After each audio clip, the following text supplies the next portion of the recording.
일본에서 가상화폐 거래소가 해킹당했습니다. 거래소 측의 허술한 보안 관리를 놓고 비판이 커지고 있습니다. 피해 액수가 우리 돈 5,600억 원에 달할 정도여서 僕の先輩は1億8000万円 일본 당국은 등록된 가상화폐 거래소 16곳에 대해 긴급 안전점검에 나섰습니다.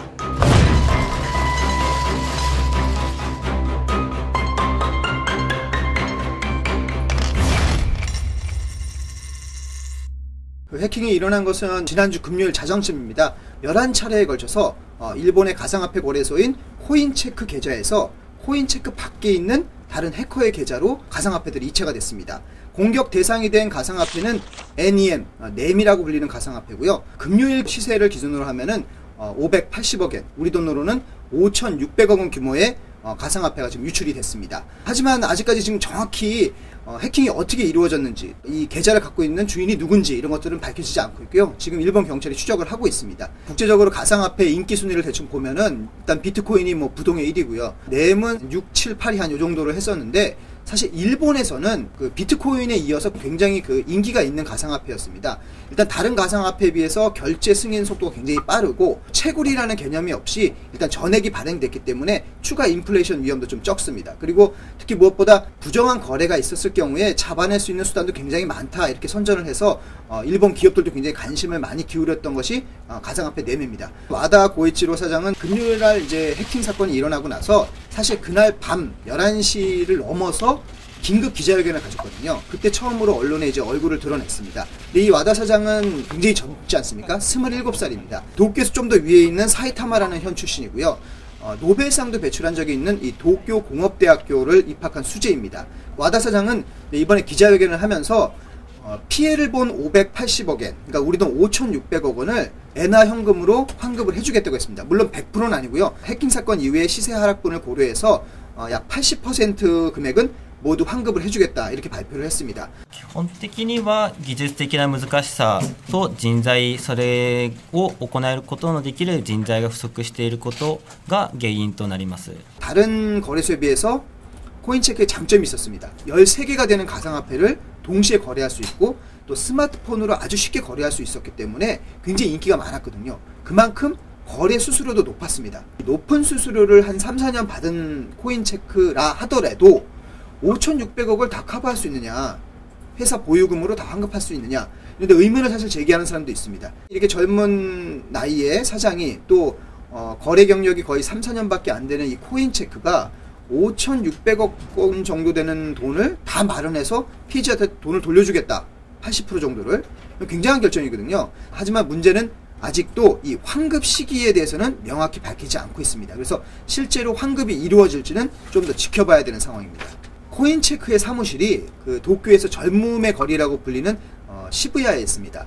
제가 현장에 가봤는데요. 사건 다음날 바로 낮에 가봤는데 한 3, 40명 정도가 이미 모여가지고 그 회사 앞에서 웅성웅성 하고 있었습니다. 그런데 좀 한국과 다른 점은 그 건물 사무실 안으로 막 들어가서, 건물 3층이 사무실이거든요. 안에 들어가서 막 좀 더 세게 항의도 하고 이럴 것 같은데, 사실 일본 사람들 그렇진 않았습니다. 그 1층 건물 밖에 모여가지고 서로 정보를 교환하고 어떻게 하면 되지, 이렇게 의견을 나누는 수준이었어요. 코인체크는 사실은 해킹 사건이 벌어지자마자 곧바로 입출금, 거래를 다 중단시켰습니다. 그러니까 난리가 났겠죠. 피해 회원 수가 26만 명 정도거든요. 상당히 인원수가 크지만 사실 피해액을 쫙 계산해보면 1인당은 한 22만 원 정도입니다. 많은 피해자들 상당수는 조금 대놓고 아주 세게 자신의 불만을 말하진 않습니다. 하지만 거액을 투자한 사람들이 물론 있을 거 아닙니까? 이런 사람들이 지금 인터넷에 여러 가지 글들을 올리고 있는데, 인터넷에 올라온 그 피해 사례들을 이렇게 읽어보면은, 예를 들면 1억 엔을 이미 투자를 했다, 정말 정신이 없다, 우리 돈으로 보면 10억 원이나 되니까요.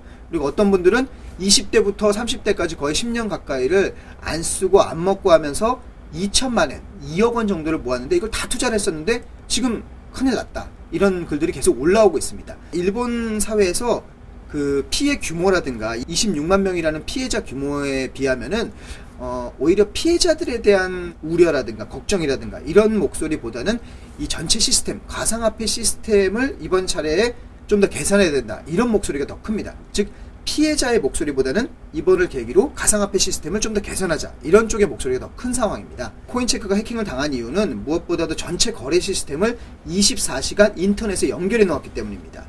제대로 된 보안 시스템을 유지를 하려면은 사실 콜드 월렛이라고 해서 인터넷과 차단된 거래 시스템을 따로 확보를 하고 그거를 관리하는 인력들도 갖춰야 됩니다. 하지만 그걸 갖추지 않은 상황이었거든요, 코인체크가. 그런데 좀 더 깊이 보면요, 사실은 일본 정부, 일본 금융청의 잘못이 분명히 있습니다. 일본은 지난해 이제 9월 말부터 가상화폐 거래소 등록제를 지금 실시를 하고 있습니다.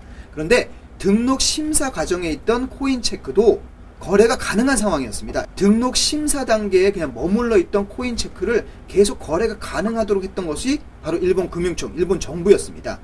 가상화폐를 좀 더 활성화시키겠다, 이런 어떤 정책 목표가 있었기 때문이죠. 분명히 일본 정부의 조금 안일한 대응 부분이 있었던 것도 사실인데, 지금 현재로서는 오히려 정부 쪽보다는 문제를 처음 일으킨 코인체크 쪽에 더 책임을 묻고 비난하는 목소리가 더 큰 상황입니다. 그래서 사실은 또 코인체크가 그렇게 대담한 방식으로 엔화로 모두 환급을 하겠다, 이런 결정까지 한 거라고 이제 생각이 됩니다. 일본 금융청, 그 다음에 피해를 본 코인체크, 그 다음에 가상화폐를 개발한 램재단까지 모두 다 힘을 합쳐서 해커를 추적을 하고 있습니다. 그리고 지금 현재 해커의 계좌, 즉 코인체크 거래소 밖에 있는 계좌까지는 포착이 됐습니다. 하지만 계좌를 갖고 있는 사람이 누군지, 그리고 여기서 입출금이 과연 지금 됐는지 안 됐는지 좀 명확하지 않은 상태입니다. 국제램재단은 그 계좌에다가 전자표식을 달았다 이렇게 말을 했지만, 실제로 해커를 체포까지 할 수 있을지, 또 지금 해킹이 외국에서 이루어진 것으로 보이기 때문에 과연 외국 수사 공조까지 다 이루어져서 최종 결론에 이를 수 있을지 알 수 없는 상황입니다. All the accounts with the stolen funds have already been tagged. Exchanges are going to be able to see if stolen funds were deposited to it. 한국의 가상화폐 시장을 이야기하면서 일본을 많이 이제 모범 사례로 생각하고, 사실 최근에는 여기 기획지정부에 계신 분들도 여기 일본에 와서 일본 국세청이라든가 관련 기관을 만나서 일본 가상화폐 거래소 상황을 점검을 한번 했습니다. 이 설명을 들었고요. 그런데 일본 가상화폐 시장도 지금의 해킹 사건처럼 아직 구멍이 있는 상태입니다. 일본이 굉장히 완벽하고, 그리고 정부가 이거를 공인화했기 때문에 굉장히 시스템이 안정되어 있다고 생각하실지 모르겠지만, 사실 일본도 아직 실험 단계에 있는 겁니다. 가상화폐를 결제가 가능하다 하는 기사들이 사실 지난해 4월쯤에 일본 정부가 가상화폐를 공인화하면서 굉장히 많이 쏟아져 나왔습니다. 그리고 지금 현재 일본뿐 아니라 전 세계적으로 가상화폐가 조금 시세가 쭉 추락하고 하면서 시세 변동이 너무 심해졌거든요. 예를 들면은 특정 그 유통업체에 가가지고 전자제품 하나 사려고 했는데 그때 가격하고 지금 가격하고 다 너무 크게 차이가 나거나 그렇기 때문에 점점 결제 수단으로서의 안정성이 있느냐 논란이 조금씩 시작되고 있거든요.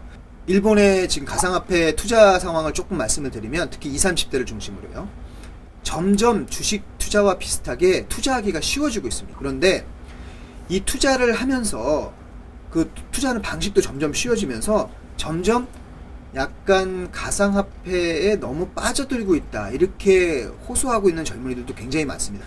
정부도 그래서 이거를 좀 쿨다운을 시킬 것이냐, 좀 가라앉게 할 것이냐, 또 가상화폐 시장을 좀 더 활성화시킬 것이냐, 늘 딜레마 속에서 고민을 하고 있고요. 그래서 일본 정부가 지금 거래소 등록제, 또 가상화폐에 대한 수익에 대한 세금 부과 같은 제도를 지금 도입을 한 상태거든요.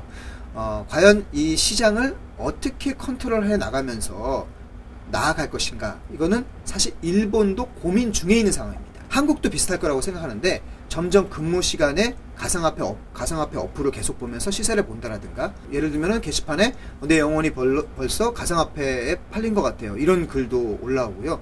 우리도 도입을 할 때 일본이 본보기다 라고만 생각하지 마시고, 일본 상황도 지금 고민하고 있으니까 우리가 좀 더 뒤에서 이들의 고민을 좀 더 미리 한번 체크해보자, 이런 마음으로 지켜보면 될 것 같습니다.